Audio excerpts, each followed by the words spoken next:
নাম ইলিয়াছ মাহমুদ, মই পৰ্বতজৰা ABMCৰ কাৰ্যকৰী সভাপতি।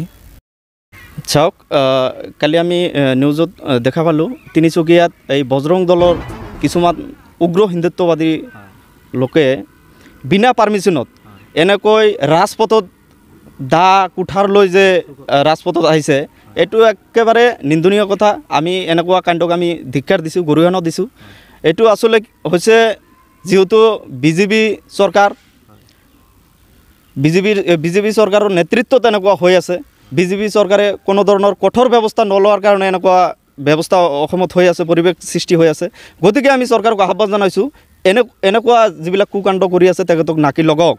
অন্যথাই অসম যিদৰে বিনষ্ট হৈ আছে, ইয়াতকৈ দুৰ্যোগ সময় আহি যাব অসমত। সেইকাৰণে আমি আহ্বান জনাইছোঁ চৰকাৰক যাতে ইয়াৰ পিনে অলপ নজৰ ৰাখে। অসমত কি হিন্দু মুছলিমে খালি ৰাজনীতি চলি আছে নে? ইয়াত চাওক, তেওঁলোকৰ ইছ্যু শেষ হৈ গৈছে।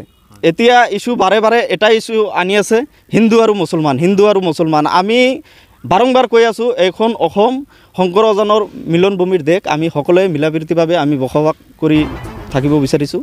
গতিকে এনেকুৱা দম্বালি বা এনেকুৱা গুণ্ডামি RSSৰ বা বজৰং দলৰ এইবিলাক মানে বন্ধ কৰিব লাগে চৰকাৰক। আমি এইখিনি চৰকাৰক আমি বাৰম্বাৰ আহ্বান জনাই আহিছোঁ। আজিও আপোনালোকৰ জৰিয়তে আমি আহ্বান জনাইছোঁ।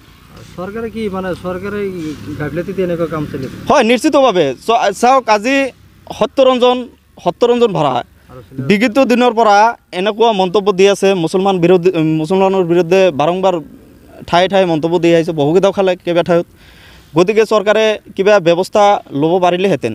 কিমানটা গোচৰ হৈছে তাৰ নামত, আজিলৈকে চৰকাৰে তাক গ্ৰেপ্তাৰ কৰিব নোৱাৰিলে। কাৰণটো কি? ইয়াৰ আঁৰত কি আছে সেইটো অসমবাসী নিশ্চিতভাৱে